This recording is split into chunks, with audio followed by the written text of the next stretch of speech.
Good evening, everybody, and thank you very much for coming to this ISACA London chapter event. We've got a very comfortable room here, but because of that and because it's so popular, it may actually start getting quite warm. And if it does, then I just want you to keep cool, take it easy. But there is also another room outside which is much cooler because there aren't so many people here and the room is much bigger. So just keep that in mind as a contingency arrangement. In terms of other introductions, let me just introduce myself. My name is Dalim. I'm Events Director for ISACA London chapter. And this is, of course, an ISACA London chapter event. We are here at BCS in central London, and some of the things that you can do or can't do, let me just tell you about. It's the house rules. You've already signed in and got a badge like this, as well as having to sign in electronically. The reason for that is that this is for health and safety, or fire regulations, or what you will. It's for the building security in case there is a fire and we all wind up as charred embers or whatever. They'll be able to identify us by the badge. But if there is no fire alarm scheduled, so if there is a fire alarm, let me just advise you, you follow the signs of the little white running figure on the green background, and that leads you out into the street that way. So you head that way, white figure, green background, follow that to the fire exit. Or you go to the atrium, where at the back of the atrium, the same sign, and that will lead you out into the street another way. So those are the fire exits. But let's hope there are no fire alarms.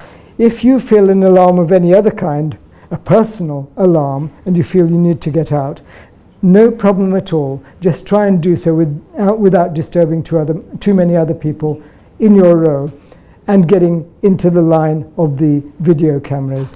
The event is being filmed from the back there, and of course the focus is on these screens and on the presenter. So please try not to get in the sight line of those and go out. If you need the toilets, they are literally at the back of this room. So you have to go round the rooms, and there are a number of washrooms, bathrooms, toilets, what you will, at the back. So feel free to do that and then come back either into here or into the atrium. What we're doing is streaming what's happening here into the atrium, so the picture and the sound should be available there, and you can continue watching there and participating there, except that you won't be able to ask questions. Or to be more exact, you can ask as many questions as you like, but we won't hear them in here. So if you're having a questionable time, then the atrium is not the place to be. This is the place to be. Yeah? Okay, we may get one or two other people coming into here, in which case please accommodate them in the few seats that are still available. This room has been set out for about 85 people, so I guess there must be about 75 to 80 people in here right now. What I've asked is that the doors be shut, and we are now in event mode, and anybody else will go out into the atrium. So that should work okay. And you've just seen the video of our great presenter, so are there any questions? Oh, sorry, there's another part to this event, isn't there? Which is Claudio Chili, we are very privileged to have him, has actually just flown in from Rome right now. So we don't need to watch the video anymore. We can watch Claudio and participate and interact with him right now. Let me just show you one or two ISACA things, and then I'll hand over to Claudio to speak until about 8 o'clock, maybe with questions and answers till 8 or 8:15. What information do I have for you? Oops, no information, that's good. There we are. I thought I'd do this a different way around. I heard comments that, oh, there's a lot of information about future events going up on the screen. So this time we're doing a less is more approach. So I'm just going to tell you about the next ISACA London chapter event, which is again here and is on the 3rd of December. That is effectively our Christmas event. But I thought we'd have it on a slightly more pensive note than fireworks, etc. What I thought we'd have is risk management to do with us, our environment, our planet. So that's the subject that you see here on the screen.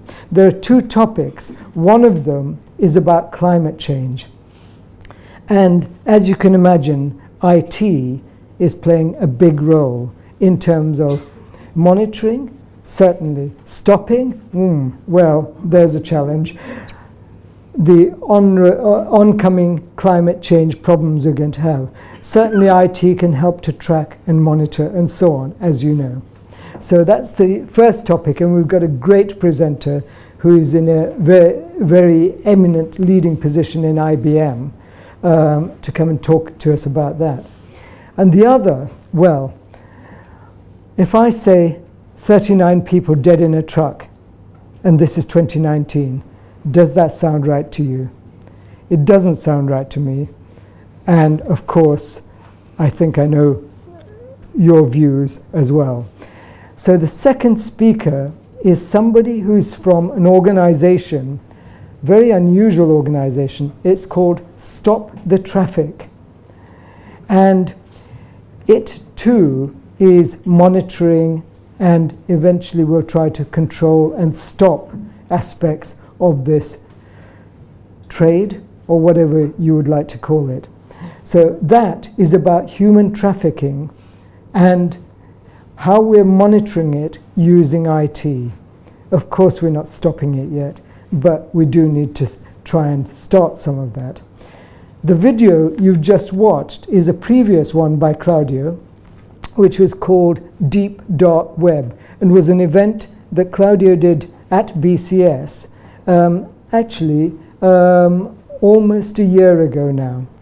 Almost. And the Deep Dark Web showed what we know above the surface, and then it showed aspects of the deep web below the surface and the dark web. And it came with a health warning, of course. Hopefully you liked it, and we'll explore those topics in later events, later evenings. But tonight, what I'd like to do is to bring us back to this event, which is about cybersecurity and threat intelligence. And Claudio is not just an expert, he's a global expert in this subject. I'm going to show you a few details about him. Please join me in welcoming Professor Claudio Cilli.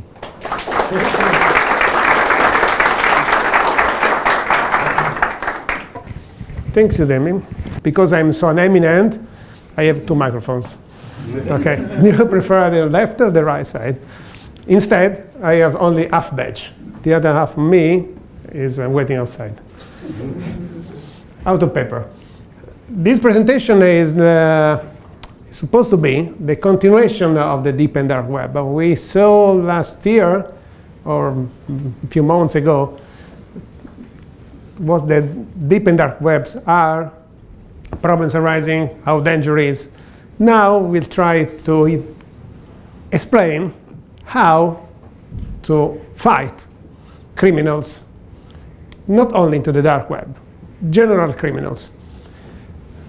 Let me start with a preface.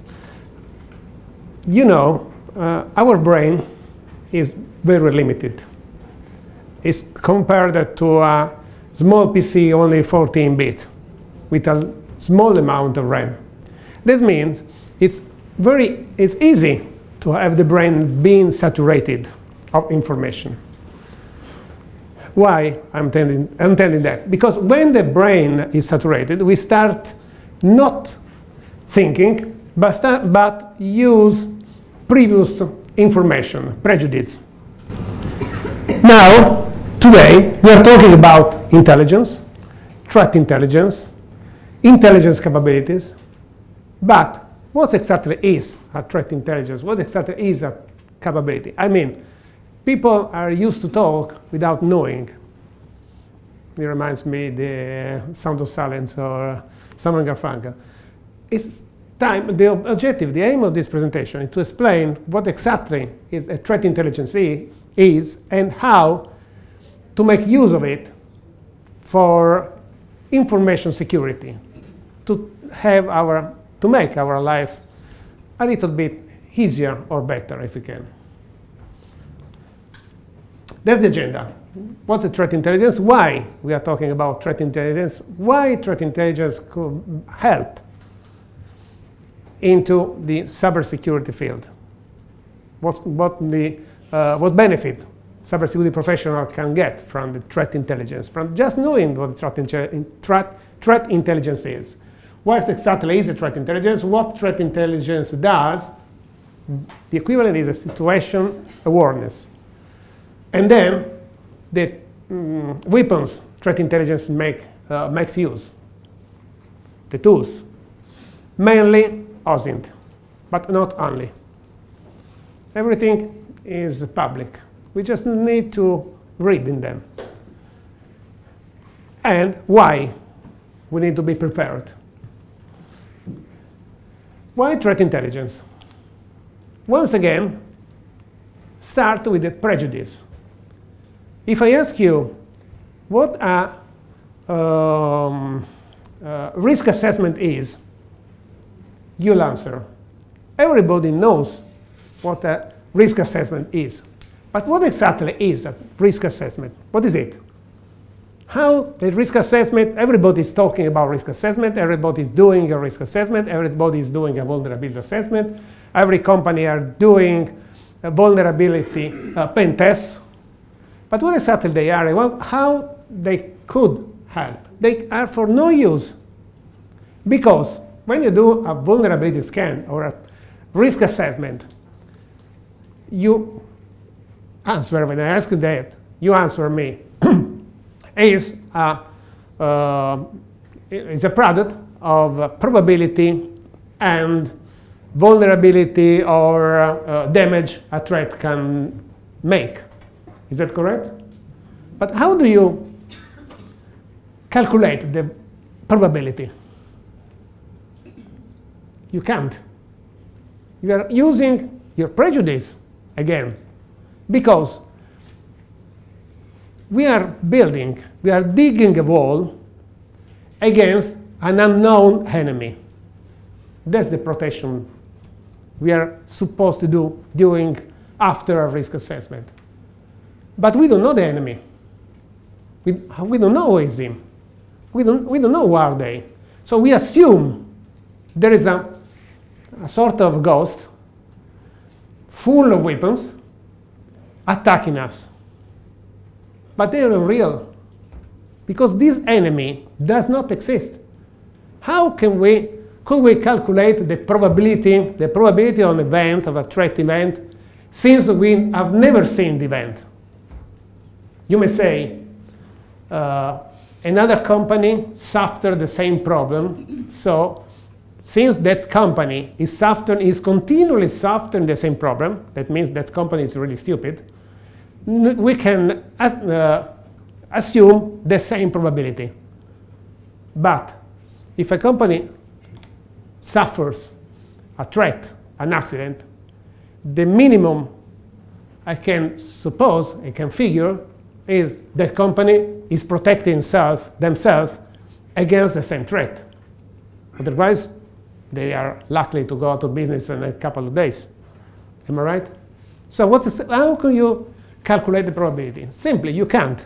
Therefore, risk assessment means just an exercise, a good piece of paper, a good work to sell for a consultant. But the result is this report ends its life under a table to level it. There's for no use. The enemy knows who we are. The enemy is targeting. If I dig a wall I mean, some countermeasures, again, a possible threat. Do you really think the enemy, the fighter, is so stupid to attack the countermeasures we dig? He is not so stupid. He will do something different. He look at us, he consider our level of protection, and at the end, they do what we didn't think. This is why nothing is a risk assessment. It's another very big proof of prejudice.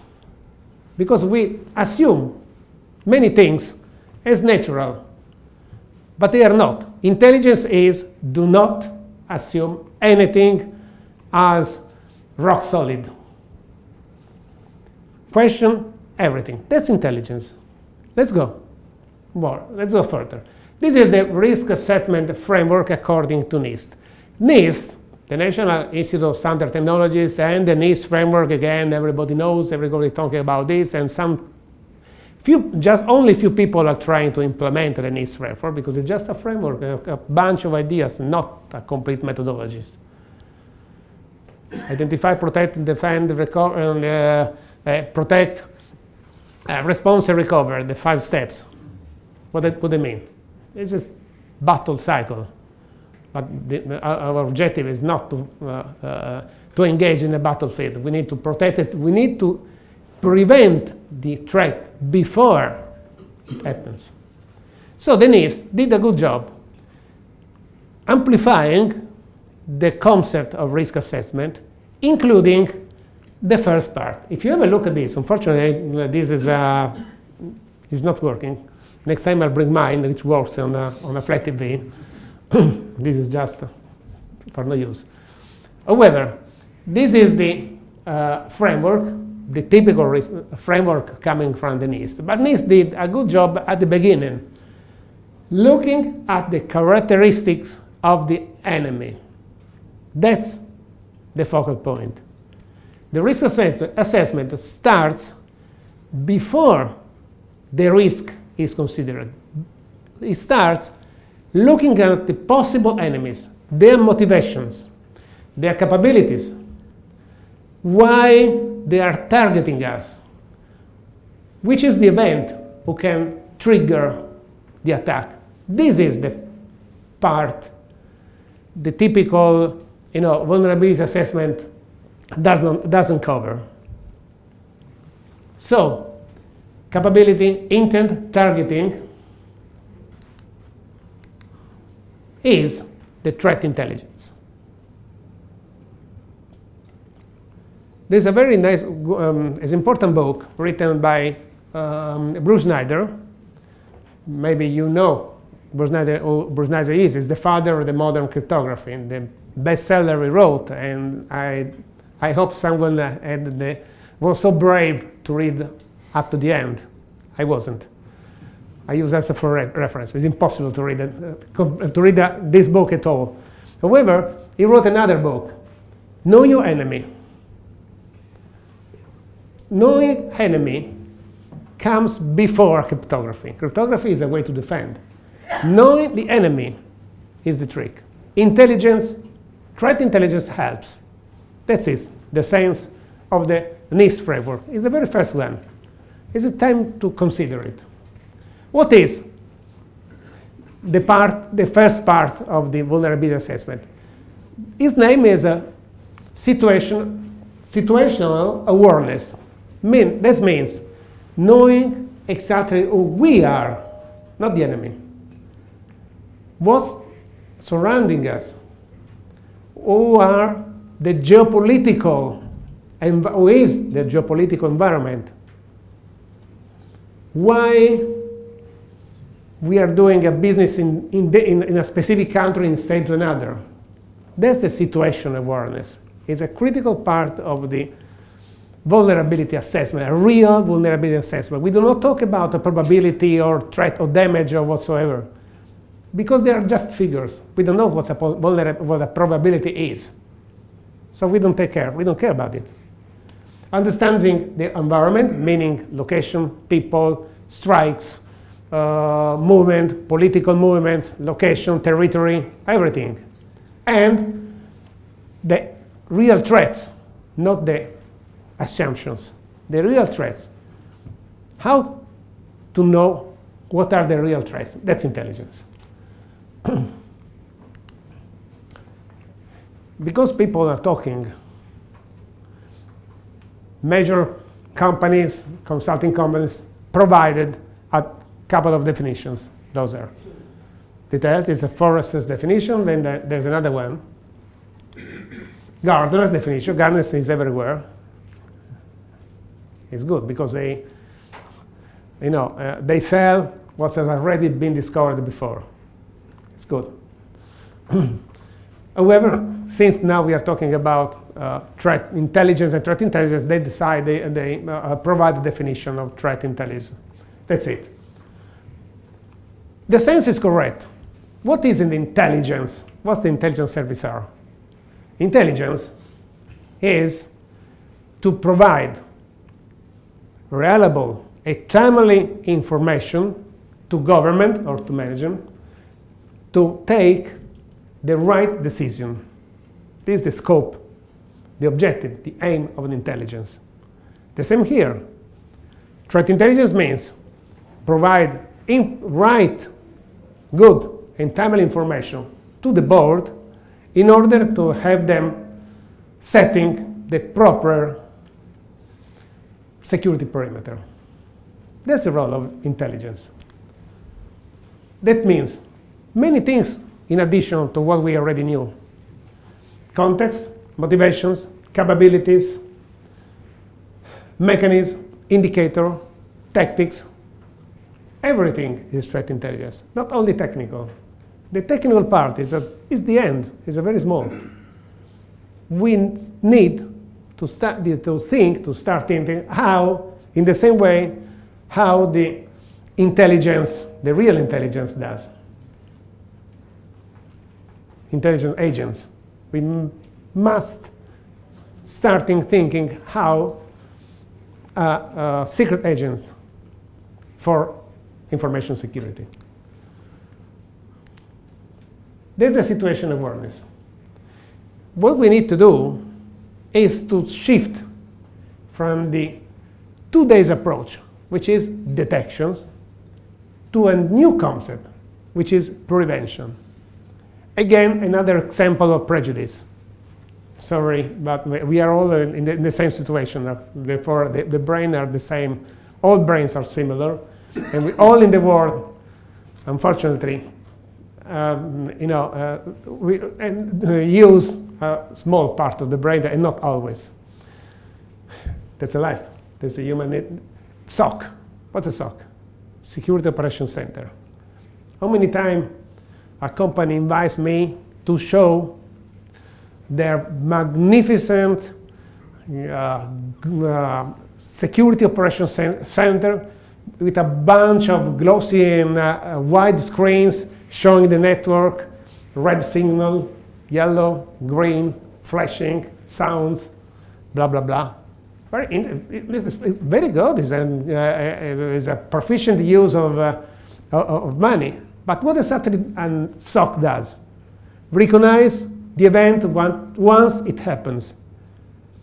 And there's a need for a SOC to recognize a problem. Probably some user suffered the threat and the damage before the SOC realizes. So what exactly is a SOC? And a demonstration of technical capabilities. Screens, very huge. Is a marketing factor also. Could be. But it's not for use. If you instead try to modify the approach to the SOC from detection to prevention, adding more feature to the SOC, I'm not against a SOC. I'm against the use people and companies are doing with the SOC. Or a CM or SEM or other funny acronyms.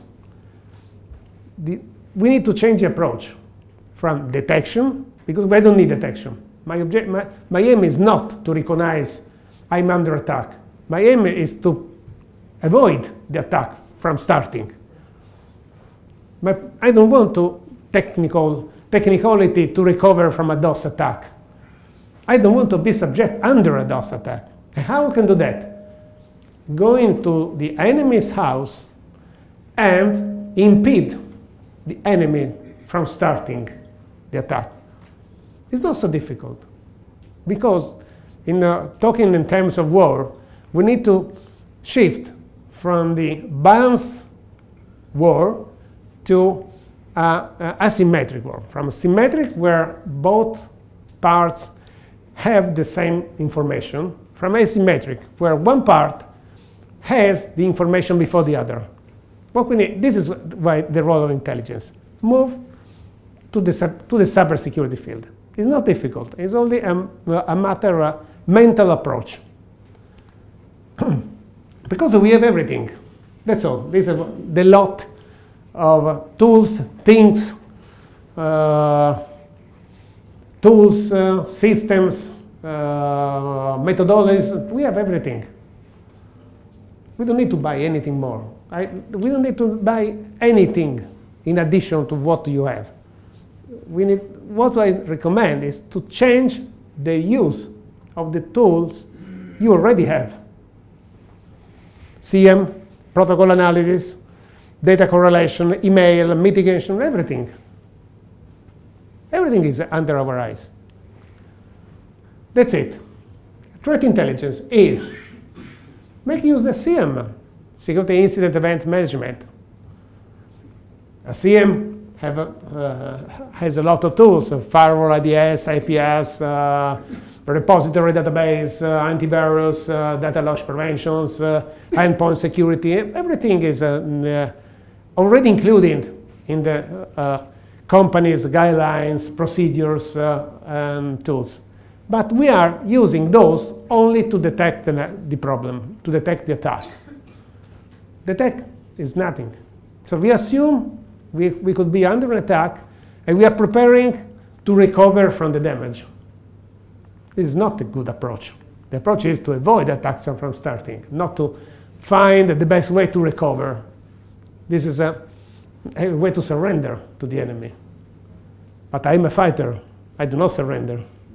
You too. So, add intelligence service, threat research, OSINT to what you already have, you have, and create the good threat intelligence. Focal points, again, logs, networks, endpoints.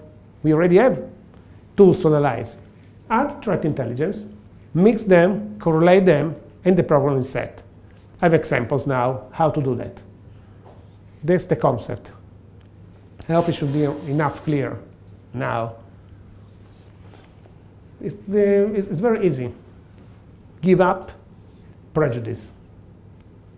That's a real threat for the human nature. Sun Tzu already said, if you know the enemy and know yourself, you need not to fear the results of 100 battles. Sun Tzu also said, do not engage a battle unless you are sure to win. It's quite the same. Know the enemy is the answer. We must know exactly who is beyond our perimeter. Because if we don't know who are there, I have a few examples. The risk assessment means nothing. 3 levels. The objective is to enable a risk reduction, putting the risk close to 0 or to 0. Again, Berry theorems and high top-rated men and consultants used to say risk cannot be reduced to 0 because every countermeasures brings a vulnerability, so it's impossible to bring the risk to 0. My answer is, it is possible to bring the risk to 0 if you make the correct use of threat intelligence. Only very exceptional events, but with a null probability, remain out of our program. 3 levels are needed: tactical, operational, and strategic. That means technical, improve the ability of the, I already covered this topic, node, sort, CM, blah, blah, blah, a lot of acronyms, to anticipate the event. Operational, improve the ability of the top managers, CIO, CISO, to take into account inputs coming from the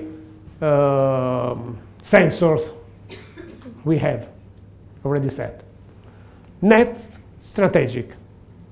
Improve this board, CEO, CFO, etc., to consider inputs coming from the other parts, from technical and operational.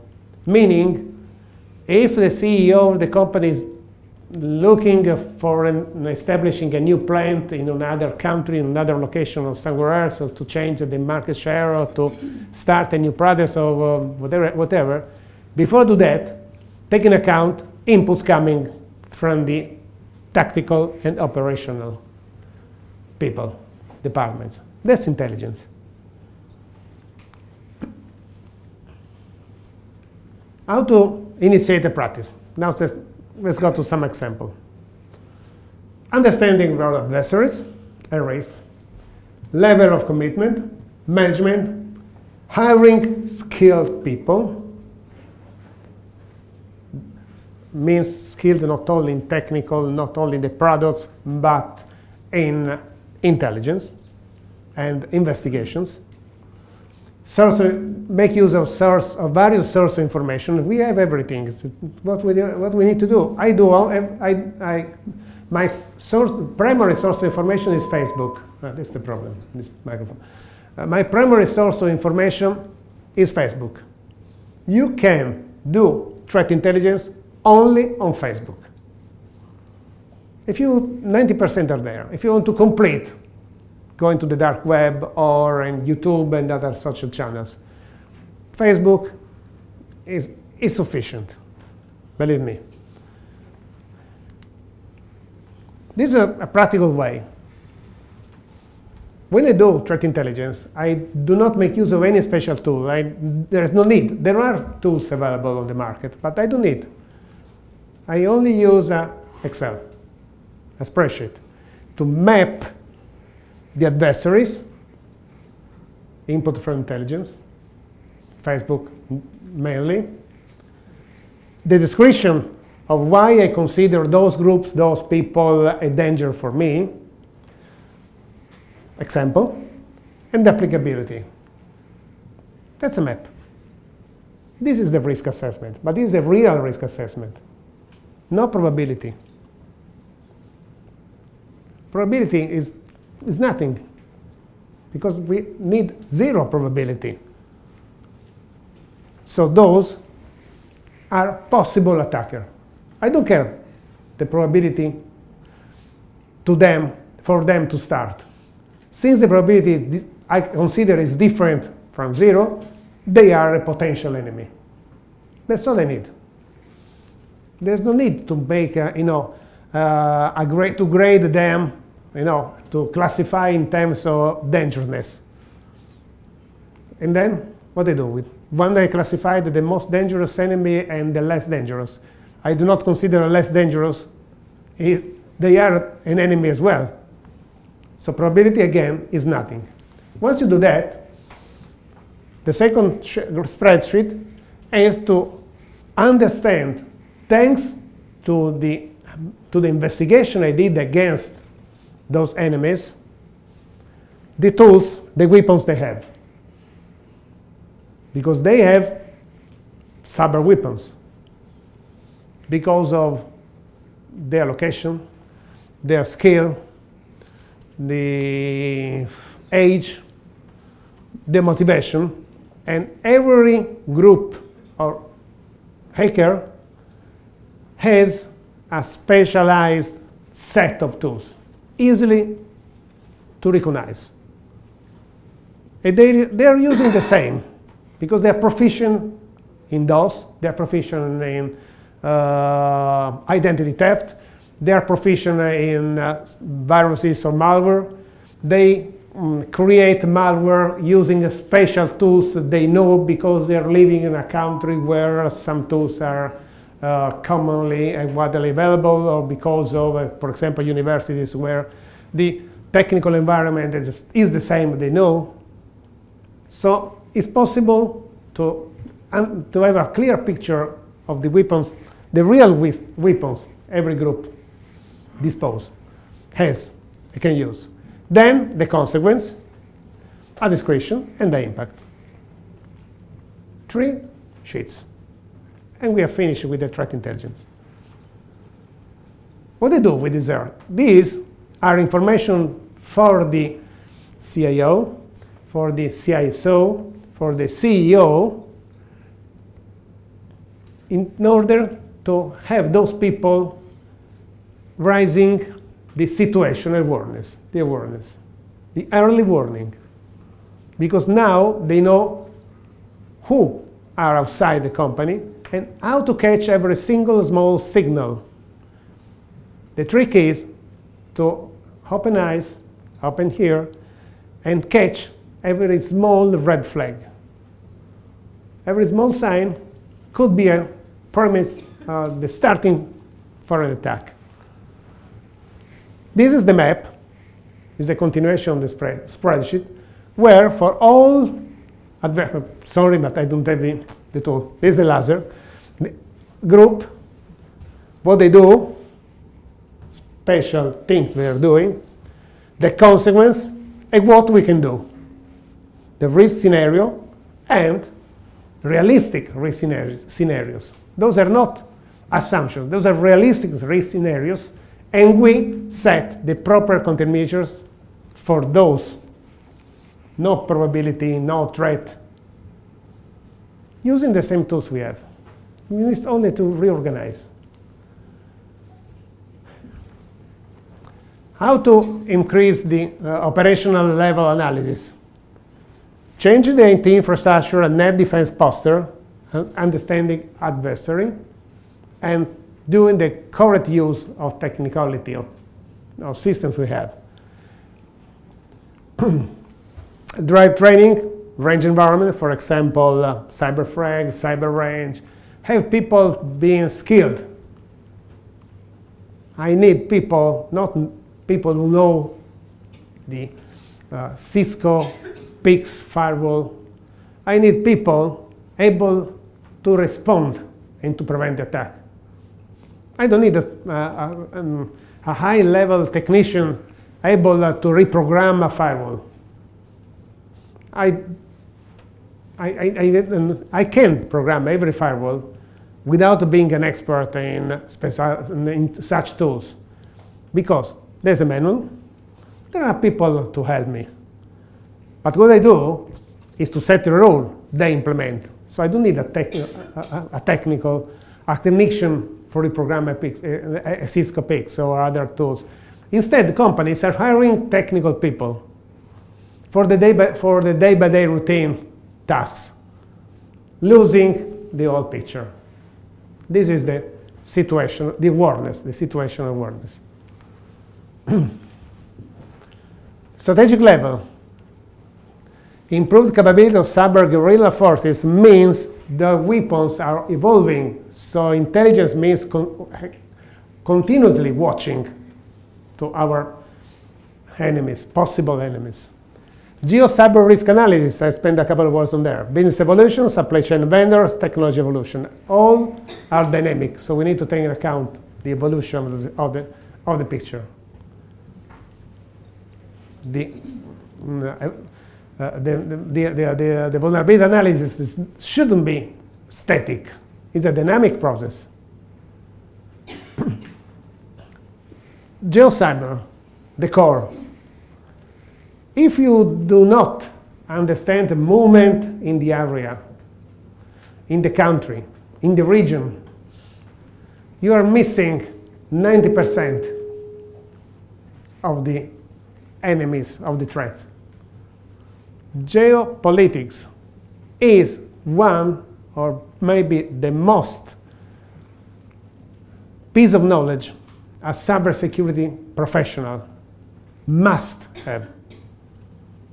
Otherwise, if you don't know who are the APTs, where they are located, which kind of weapons, how active are they? I know, again, another prejudice, Anonymous. People are writing about Anonymous, where they are a legend, but have you ever seen an anonymous member? If you don't study them, those are still ghosts. Instead, Anonymous is real, is there. Probably maybe someone is here again, is in this moment. Not really, because I know most of them.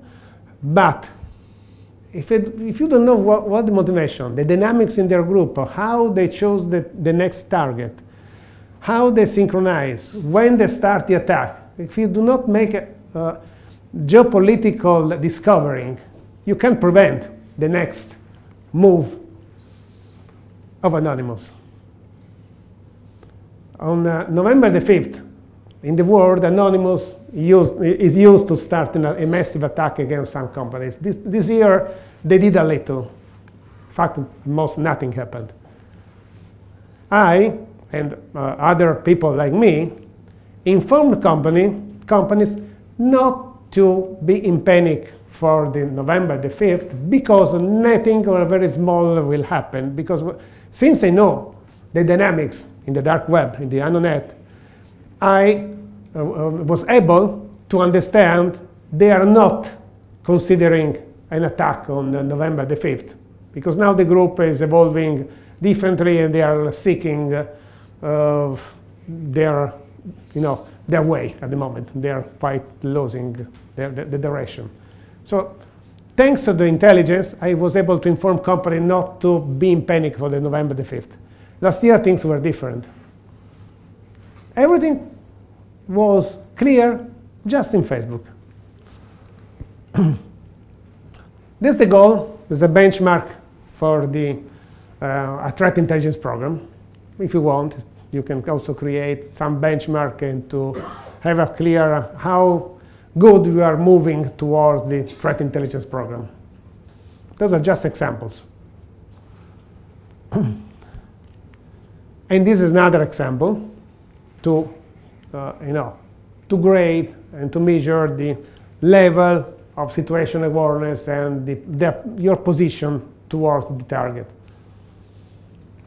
There are also some tools to check the company environment at the company skill level, aimed to inform company how far they are from the proper goal to establish a threat intelligence capability. Those tools can help, can be used to know which kind of training, which kind of people, training existing people need, and which other external or internal people you need. But those tools that's not the core, it's just a part of the program. The program is to intend to move from detection to prevention. OSINT.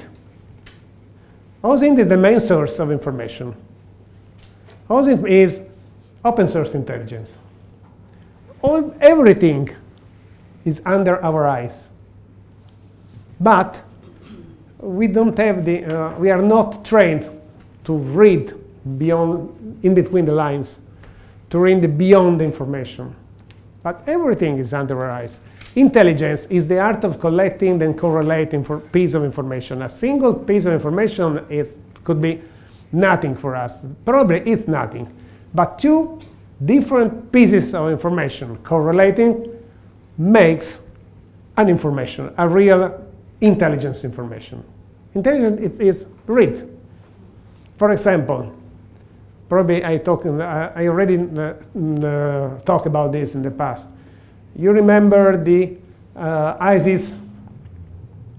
Now they are maybe I'm not sure about them, losing the battle. However, keep raise the shield. No, keep your shields raised high. But do you remember how ISIS used to recruit the foreign fighters? On Facebook. How to recognize an ISIS page on Facebook? Because all look the same, with a cruise liner on the banner. The cruise was a sign to indicate the possible, the newcomer, they are about to take a long trip, but a very comfortable trip, luxury. This is why the cruise line. All Facebook pages of ISIS look the same. People without skill, without training, didn't understand, didn't recognize them. But they're there. Oh, everything is on Facebook. Even today, on Facebook, there is everything. When I mean everything, I mean everything. You can figure how many things a thumb up shows about your company, about yourself, about your company programs, about your company technology. Everything is in Facebook and in the OSINT. Open source data are the raw print. Open source information are the data once correlated. Validated is when you have a proof the OSF is real. Those are the 3 steps of intelligence. Collecting data under our eyes, correlate, and validate. This is the intelligence flow of operation. Only skills as necessary, because everything is under our eyes. No tool, please. What are the triggers for validation? When would that? Validation is when you have a proof the assumptions coming from the intelligence are real. For example, for a UMINT, for a testimonial of a witness, interrogating a witness, looking at real scenarios, those are the validating. There are tools, there are methodologies to validate the OSF. But at the moment, we don't need to go so far. This is for the MI5 and MI6. Now we are a little bit lower in the, in the path. What we need is to move from OSD to OSF. Look, correlate, and inform management. After all, it's better to start to buy another countermeasure instead of not buying, not considering, and being subject to a threat. Sources: media, internet, observation, feeds, peer-to-peer, Twitter, Facebook, Pinterest, YouTube. YouTube is the first source of information. Facebook and YouTube are, fighting to the dominance level, to be the dominant. They are both interesting and very good source of information. That's OSINT. In the OSINT, in the Al-Qaeda manual is in Facebook. You don't see it. You cannot do a Google search. But if you look in the various signs within in Facebook and navigate for the various pages and people, you get it. You download it. The name is not Al-Qaeda manual.zip. But once you download, you get the manual.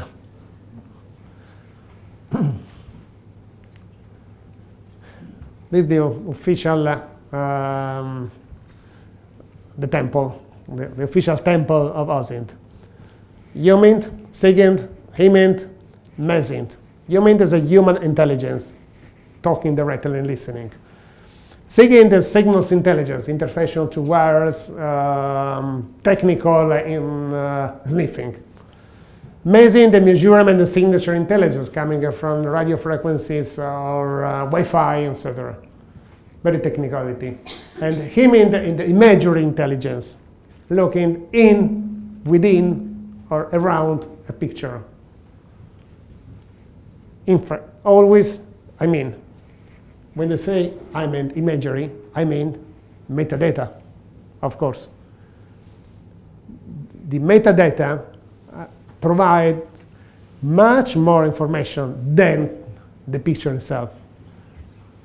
People are concerned about the telephone interceptions, conversation intercepting, They are meaning nothing. I don't need to listen to a conversation, because a conversation provides a huge amount of data, 99% completely unuseful, and the amount of data is very hard to search, to correlate. But what I need is, when you place the call, to whom you place the call, and where you were when you raised and you typed the numbers on the telephone. Metadata provides the information. This is what I'm looking for, not the conversation. When you use the telephone, many people and companies are tracking you, not to listen what you're saying, but to understand where you are, to whom you are talking with, and when, your habits. Those are those metadata has a critical importance for intelligence and for marketing too. OSINT, get everything,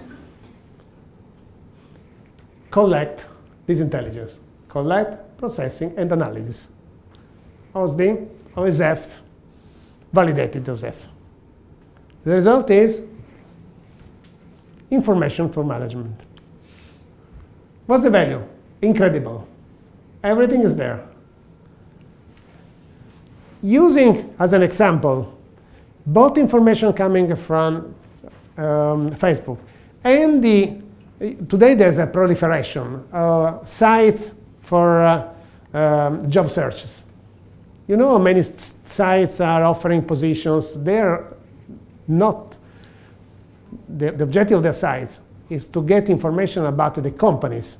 Because if a company asks for a people expert in special tool or a network, or the company or network configuration, I'm looking for an expert in SAP revised for ABAP expert. I saying to the world, I'm using SAP. Another piece of information. You may say, and now the enemy knows you are using SAP. To do what? Maybe nothing. Or to create a better weapon, a better vector against you. Another information. Finally, where the cyber weapons are so easy as to find and so dangerous, because they cost nothing. There's no need of specialization to make use of them. Everyone can start a DOS attack. You download the software, type an IP address, press return, and the attack starts automatically. You don't need a degree. You don't need a special computer. You don't need a botnet today, because you can hire this. Again, this is not working. You can hire this. This is a site in the dark web selling and hiring botnets. This one is selling nuclear winter crew, selling people to help you. If you have some money, you get people to help you in the attack. This one is setting how to create backdoors in a system. Provide the configuration, taken for example from the AD job search sites.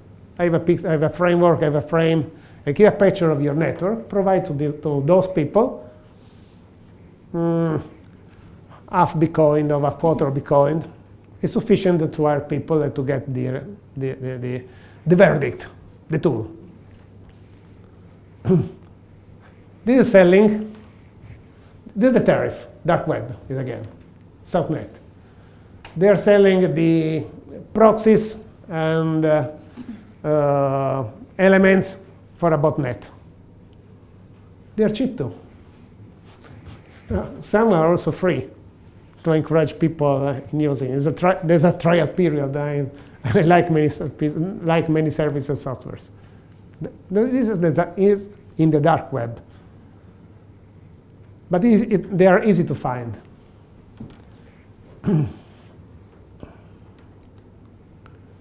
This is the famous wabi-sabi. It's an auction, like Christie's, but they are selling the vulnerabilities to the major offering. Once someone, this is the origin of the zero-day attack. Again, we are talking, people are talking of zero-day attack, be prepared. Yes, they're real, because if I discover a very new vulnerability in a software in a system, Windows or whatever, two chances are, or three. One is to inform the vendor. I get glory, no money. I'm not sure about the glory. Second, I can take profit of the just discovered vulnerability, but I risk, because every attack implies a certain level of risk for the attacker. Or, the best thing, sell the already discovered vulnerability to the major offering. Wabi-sabi is an auction. Probably it's not clear for you to read, but those are the prices. The auction, this one, for example, 1,000 euro for a Novell Group-wise web application. The original presentation I had Zoom, but this computer has not allowed. However, that's it. This is the day, the code, 500 euro for the boot PT, for example, to install a backdoor at the firmware level. Linux, ClaimAV, the Linux antivirus. There are flaws in the ClaimAV. It's considered the antivirus, the number one for Linux. There's a vulnerabilities into the ClaimAV discovered auction. Those are people selling the, in this case, the botnets. Because I am Italian, there are two Italians as well. Cane Pompiere is the dog firefighter. The invasion, Michael Clayton, those are the name. The level and the reliability, and how busy are they now.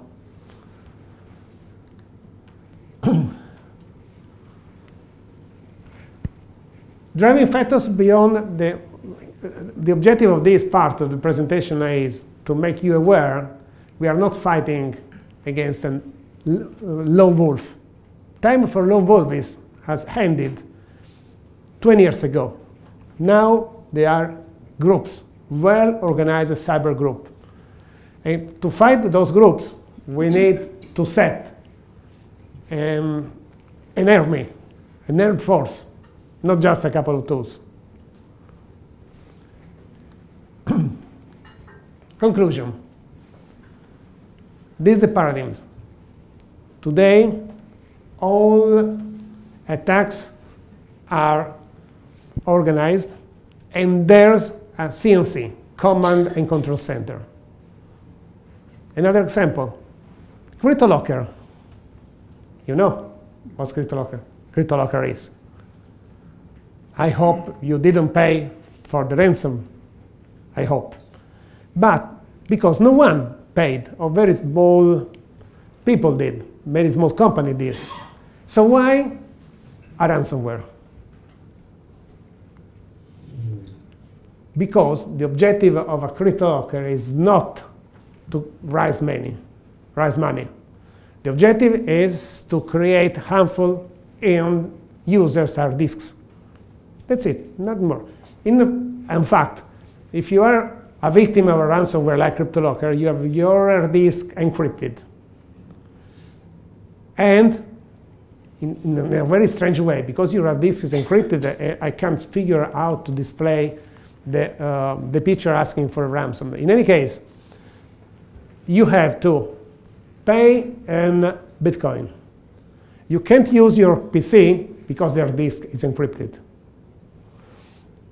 Then you have to understand what Bitcoins are. No one knows. You're not supposed to know what the Bitcoin. Then you have to find another computer, set up a wallet, buy Bitcoins, and then sell in a couple of days to the ransomware, to the ransom family, to the owner of the ransom. This is infeasible. It's impossible to do that, of course. So the objective is different. And to have proof there is a command center, if you have an experience of the ransomware, you should remember they were directed only to company email, to business email, not to your personal. If you have an account with Yahoo or whatever else, you did not receive a ransomware. Only company or business address. How to distinguish? Because there's this person. CryptoLocker is a company, if you want to call it a company, employing 400 people. It's not just one person. The aim is to target specific companies, geopolitics, to take economical advantage or for national advantages or for business purposes. But they're targeting a company. It's not a person who discovered invented the CryptoLocker and tried to disseminate in the world to get some personal gain, because they can't. Proof this person is there. That's how the modern attacks are coordinated. All starts with the end user,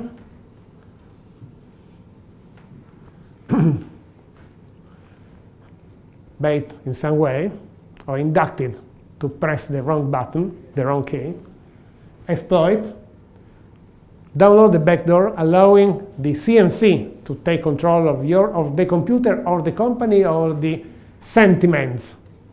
It's not necessary to take control of the computer.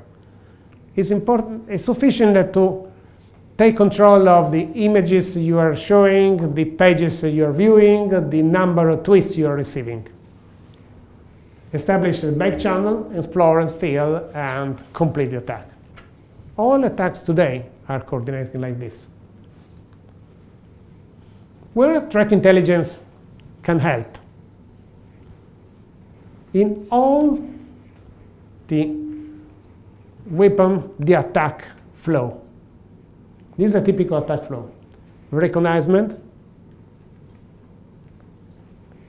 Before attack a company, before attack an enemy, I need to get as much information I can. Recognizement. We prepare the good weapon, deliver the weapon, and this is the effect of the weapon once delivered. Threat intelligence can help at the beginning, at the end, during the flow.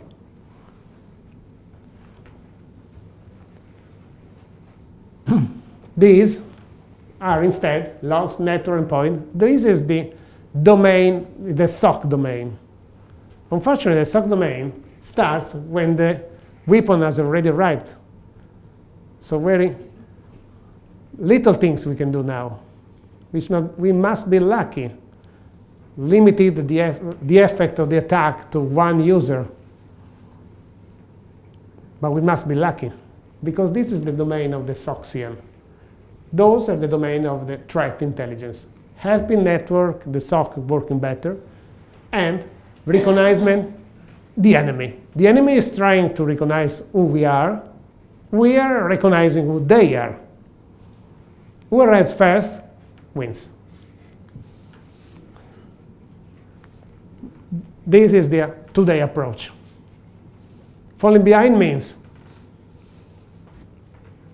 risk analysis, vulnerability analysis, stay in the window, waiting for the strike. This is what we do now. In fact, it is exactly what we do.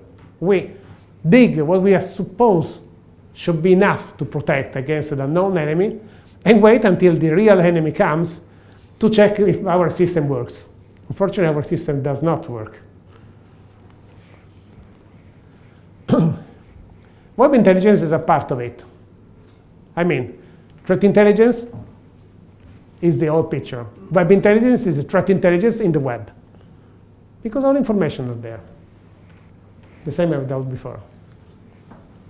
Social engineering.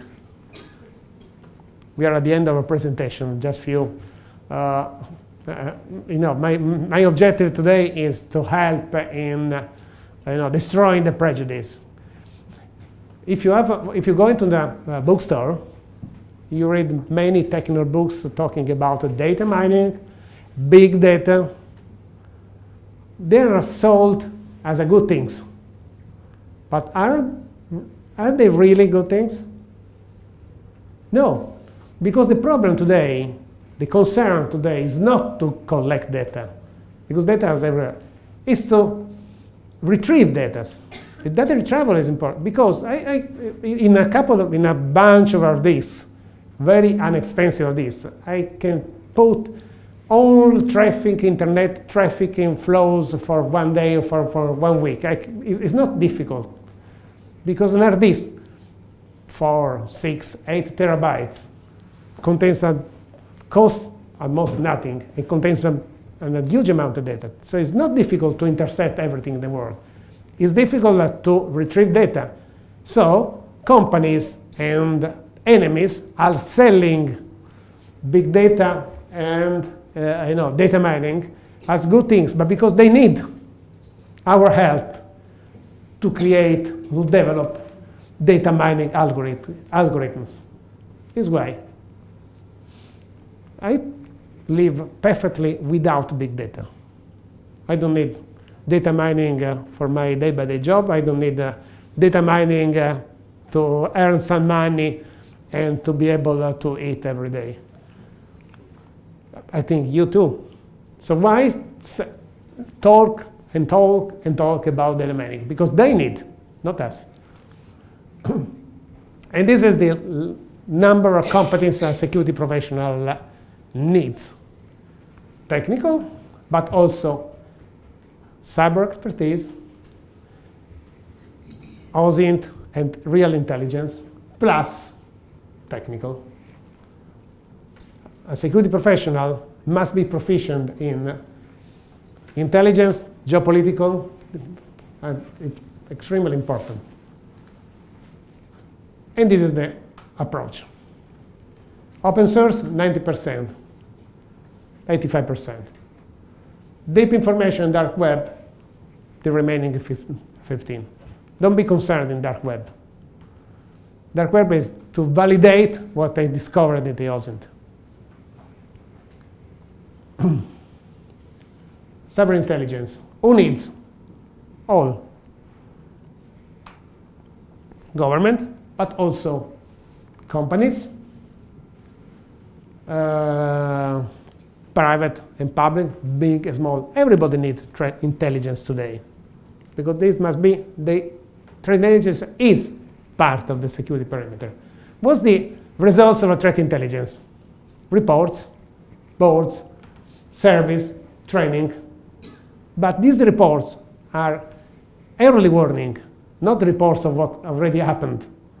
The report that a threat intelligence and intelligence produces is an early warning. Explain that tomorrow, next week, in 2 weeks, we will be under attack.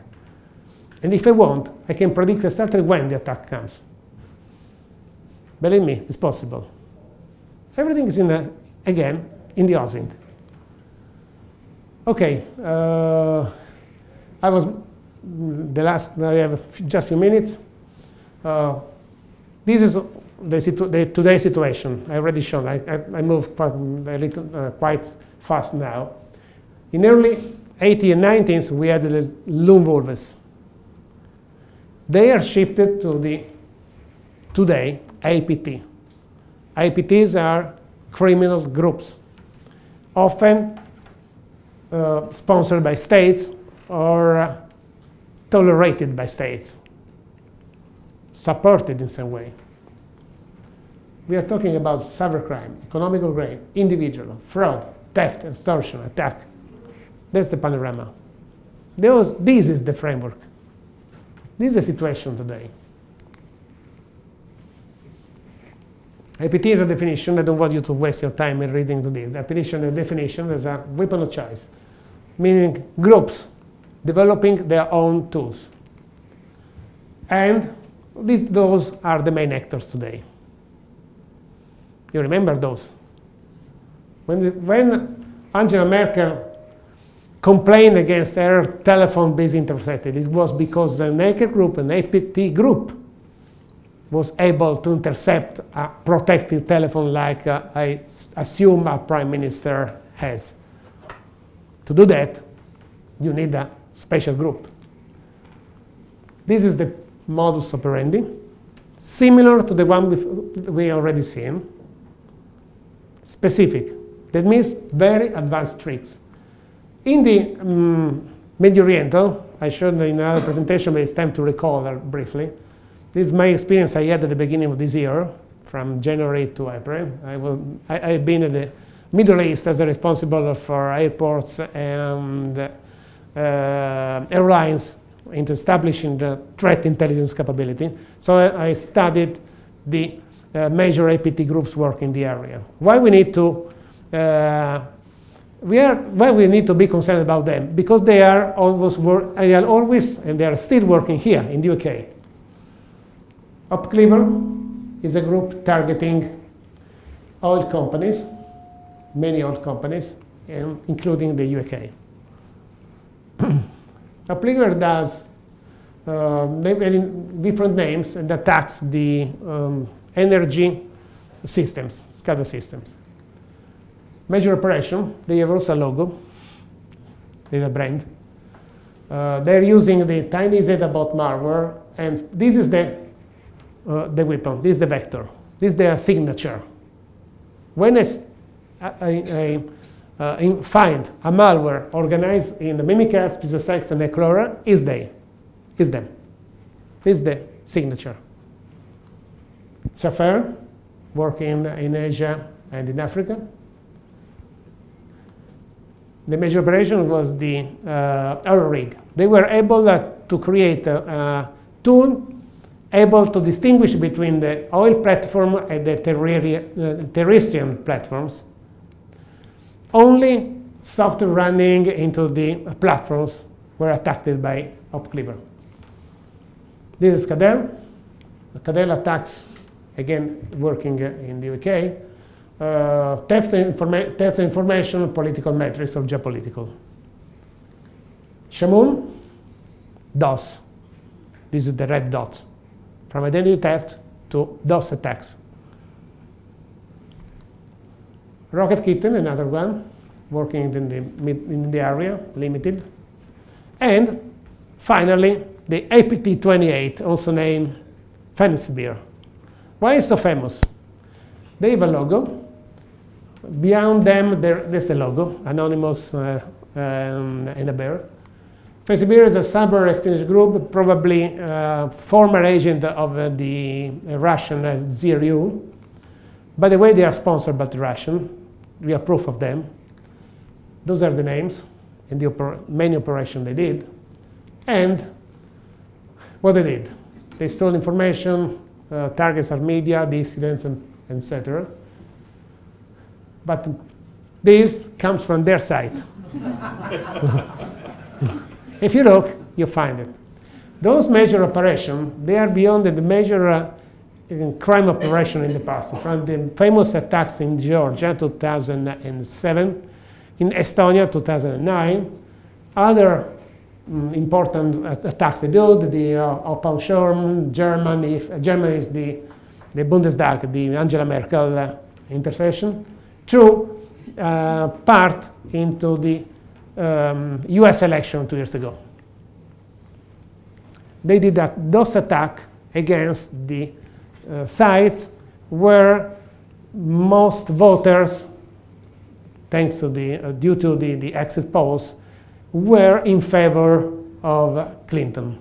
So they simply had those votes being destroyed.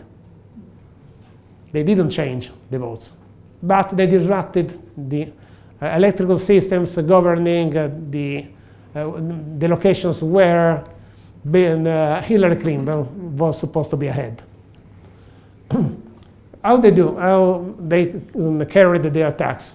Creating fake domains, similar to NATO, but fakes, inducting people to surf those sites, downloading the tools. How to recognize? Now, just a few minutes.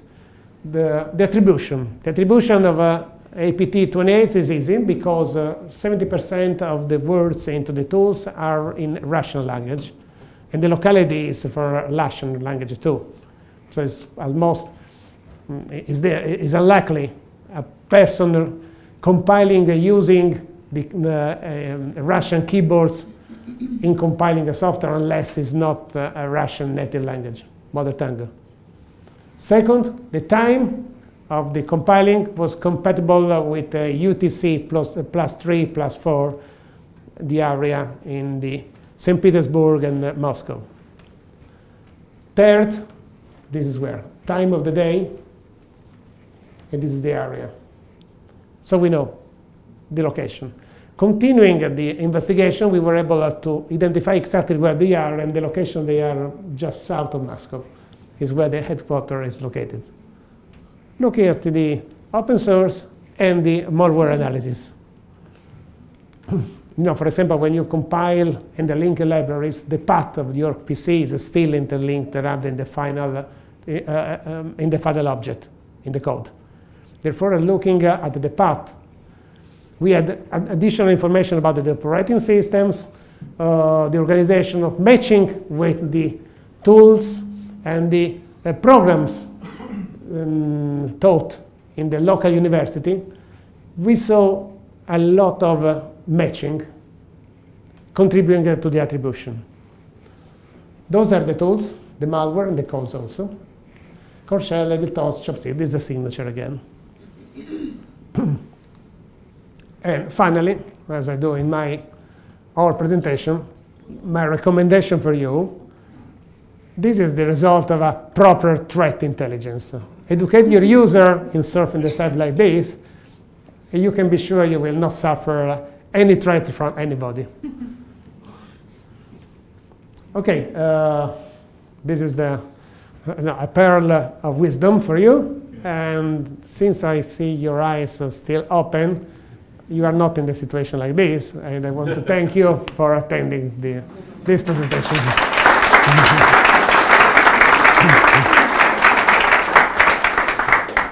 Claudio is in fact right. It is time to move and go into the atrium where there's not a little food and drink waiting for you. But first of all, please join me in thanking Claudio.